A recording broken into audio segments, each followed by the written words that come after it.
छुपा हुआ मालिक बेइज्जती की शुरुआत। शहर के बीचों बीच एक बहुत बड़ा और चमचमाता ज्वेलरी मॉल था, रॉयल गोल्ड पैलेस मॉल। दूर दूर से लोग वहां सोना, हीरे और महंगे गहने खरीदने आते थे। मॉल इतना शानदार था कि रात में उसकी रोशनी दूर से किसी महल जैसी दिखाई देती थी। मॉल के बाहर बड़ी बड़ी विदेशी गाड़ियां खड़ी रहती। अंदर कदम रखते ही चमकती फर्श, कांच की दीवारें और चारों ओर मुस्कुराते कर्मचारी दिखते थे। लेकिन उस मॉल में एक बुरी आदत भी थी। वहां लीवो को चीजे लोगों की पहचान उनके कपड़ों से की जाती थी। उसी शहर से दूर एक छोटे से गांव में रहता था विकास सिंह। वह एक किसान था, साधारण कपड़े पहनता, सीधी जिंदगी जीता और मेहनत पर भरोसा करता था। गांव वाले उसे बहुत मानते थे क्योंकि वह दूसरों की मदद करता था। उसकी पत्नी सुनीता बहुत सरल स्वभाव की थी। उस दिन उनकी शादी की सालगिरह थी। सुबह सुनीता मुस्कुराते हुए बोली, सुनिए, आज कहीं बाहर चलते हैं। विकास हंसा। अरे, आज तो तुम्हारी पसंद का दिन है, जहां कहोगी वहीं चलेंगे। सुनीता बोली, शहर में जो नया रॉयल गोल्ड पैलेस मॉल खुला है, उसके बारे में सब बात कर रहे हैं। मैं बस देखना चाहती हूं। विकास मुस्कुराया। बस इतनी सी बात? चलो तैयार हो जाओ। कुछ देर बाद दोनों शहर के लिए निकल पड़े। विकास ने साधारण कुर्ता पहना था, पैरों में पुराने जूते थे। सुनीता ने सादी सी साड़ी पहनी हुई थी। जब वे मॉल के सामने पहुंचे तो सुनीता कुछ पल के लिए रुक गई।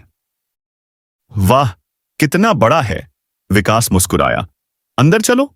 जैसे ही दोनों अंदर जाने लगे, गार्ड ने ऊपर से नीचे तक देखा। कहां जा रहे हो?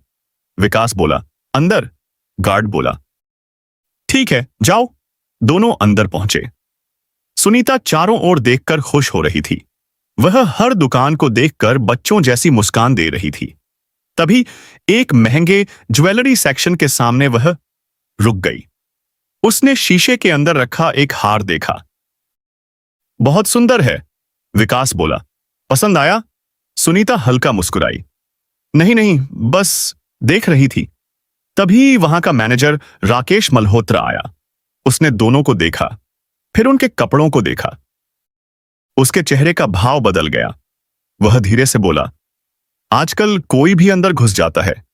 फिर ऊंची आवाज में बोला, हां भाई, क्या चाहिए? विकास ने शांत होकर कहा, वो हार दिखा दीजिए। मैनेजर हंस पड़ा। उसकी कीमत पता है? नहीं, 25 लाख। आसपास खड़े कुछ लोग देखने लगे। राकेश बोला, भाई, ये सब देखने की जगह नहीं है। सुनीता का चेहरा उतर गया। विकास बोला, दिखाने में क्या दिक्कत है? राकेश का घमंड और बढ़ गया। दिक्कत समय की है, यहां खरीदने वाले आते हैं।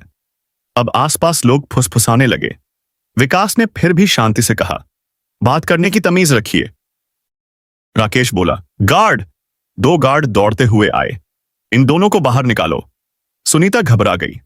हमने किया क्या है? लेकिन किसी ने नहीं सुना। अगले ही पल गार्डों ने विकास का हाथ पकड़ा। विकास ने हाथ छुड़ाते हुए कहा, हाथ मत लगाइए। लेकिन धक्का लग चुका था। सुनीता लगभग गिर गई। विकास ने तुरंत उसे संभाला। उसकी आंखों में पहली बार गुस्सा दिखाई दिया। मॉल के बाहर खड़े लोग तमाशा देखने लगे। राकेश बाहर आकर बोला, औकात में रहा करो। कुछ सेकंड के लिए सन्नाटा छा गया। विकास चुप रहा। फिर उसने मॉल की तरफ देखा और हल्की मुस्कान दी। सुनीता हैरान होकर बोली, आप मुस्कुरा क्यों रहे हैं? विकास बोला, क्योंकि कुछ लोग चेहरे देखकर पहचान बनाते हैं और कुछ लोग समय देखकर। सुनीता समझ नहीं पाई। तभी दूर सड़क पर अचानक कई काली गाड़ियां मॉल की ओर आती दिखाई दी। एक के पीछे एक, और मॉल का पूरा स्टाफ अचानक सतर्क हो गया। राकेश का चेहरा बदल गया। वह बोला, अरे, इतनी जल्दी? आज तो बड़े मालिक आने वाले थे। और विकास बस खड़ा होकर उन गाड़ियों को देख रहा था। कुछ मिनट पहले तक जो लोग विकास सिंह और उसकी पत्नी सुनीता को देखकर हंस रहे थे, अब उनकी नजरें सड़क की ओर थीं। दूर से आती काली गाड़ियों का लंबा काफिला धीरे धीरे मॉल के मुख्य गेट के सामने आकर रुकने लगा। 1, 2, 3, 4 लगातार कई लग्जरी गाड़ियां। गार्ड तुरंत सीधे खड़े हो गए। मैनेजर राकेश मल्होत्रा अपनी टाई ठीक करने लगा। उसके चेहरे पर घबराहट साफ दिखाई दे रही थी। उसने जल्दी से कर्मचारियों से कहा, सब लोग ध्यान से खड़े रहो, कोई गलती नहीं होनी चाहिए। आज पहली बार मॉल के सबसे बड़े मालिक के खास लोग आने वाले हैं। एक कर्मचारी ने हैरानी से पूछा, सर, लेकिन असली मालिक कौन है? किसी ने उन्हें कभी देखा नहीं। राकेश ने धीमी आवाज में कहा, किसी को नहीं पता, बस इतना पता है कि उन्होंने इस मॉल में बहुत बड़ा निवेश किया था। कंपनी के बड़े लोग भी उनका बहुत सम्मान करते हैं।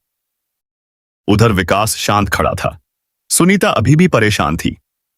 सुनिए, चलिए यहां से। जो हुआ बहुत बुरा हुआ। विकास ने उसकी तरफ देखा और मुस्कुराया। थोड़ा रुकते हैं। पर क्यों? कभी कभी जवाब शब्दों से नहीं, समय देता है। सुनीता कुछ समझ नहीं पाई। तभी पहली गाड़ी का दरवाजा खुला। उसमें से काले सूट में कुछ बड़े अधिकारी उतरे। उनके पीछे कई सुरक्षा कर्मचारी भी थे। मॉल का स्टाफ तुरंत झुककर उनका स्वागत करने लगा। राकेश तेजी से आगे बढ़ा। Sir, welcome sir. लेकिन हैरानी की बात हुई, वे लोग राकेश के पास रुके ही नहीं। वे सीधे उसकी तरफ से निकलकर आगे बढ़ गए। राकेश पलटा। उसकी आंखें फैल गईं, क्योंकि वे लोग सीधे विकास सिंह की तरफ जा रहे थे। एक सफेद बालों वाले अधिकारी ने आगे आकर कहा, नमस्ते सर, और फिर उसने झुककर विकास को प्रणाम किया। पूरा मॉल एकदम शांत हो गया। राकेश का चेहरा सफेद पड़ गया। एक गार्ड बुदबुदाया, ये किसान को सर बोल रहे हैं। दूसरा बोला, कुछ गड़बड़ है। सुनीता खुद हैरान रह गई। ये लोग आपको जानते हैं। विकास ने हल्की मुस्कान दी। उधर अधिकारी ने घबराकर कहा, सर, हमें बहुत अफसोस है। हमें अभी अभी पता चला कि आपके साथ यहां बहुत गलत व्यवहार हुआ है। अब तो राकेश के पैरों तले जमीन खिसकने लगी। वह जल्दी से दौड़कर आया। सर, शायद कोई गलतफहमी। अधिकारी गुस्से में उसकी तरफ मुड़ा। चुप रहिए। राकेश वहीं रुक गया। आसपास खड़े लोग अब एक दूसरे की तरफ देखने लगे। कुछ देर पहले जो लोग तमाशा देख रहे थे, अब सबकी आंखों में सवाल था, आखिर ये आदमी है कौन? तभी पीछे से एक और बड़ी काली कार आकर रुकी। इस बार कार देखकर अधिकारियों के चेहरे भी गंभीर हो गए। एक कर्मचारी फुसफुसाया, अरे, कंपनी के चेयरमैन आ गए। कार का दरवाजा खुला। एक बुजुर्ग व्यक्ति बाहर निकले। सफेद सूट, तेज व्यक्तित्व और चेहरे पर गंभीरता। जैसे ही उन्होंने बाहर कदम रखा, सभी लोग सम्मान में खड़े हो गए। वे तेज कदमों से विकास की तरफ आए, और फिर जो हुआ उसे देखकर सबके होश उड़ गए। उन्होंने विकास के सामने हाथ जोड़ दिए। मुझे माफ कर दीजिए।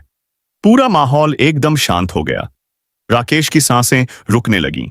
उसने सोचा, यह क्या हो रहा है? चेयरमैन ने कहा, सर, अगर मुझे पता होता कि आपके साथ ऐसा होगा तो मैं कभी यह होने नहीं देता। सुनीता अब पूरी तरह हैरान थी। उसने धीरे से पूछा, आप आखिर हैं कौन? कुछ सेकंड तक सन्नाटा रहा। विकास ने मॉल की ऊंची इमारत की तरफ देखा, फिर धीरे से बोला, आज से 10 साल पहले। सब लोग ध्यान से सुनने लगे।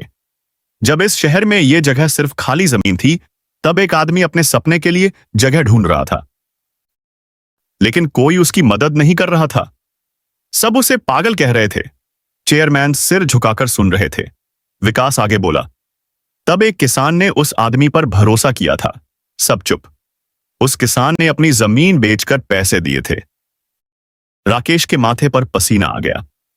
और उस निवेश के बदले एक शर्त रखी थी कि उसका नाम कहीं नहीं आएगा। भीड़ में फुसफुसाहट शुरू हो गई।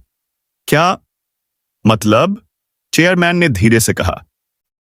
और वही किसान विकास सिंह है। एक पल लिए पूरा मॉल जैसे रुक गया। राकेश का गला सूख गया।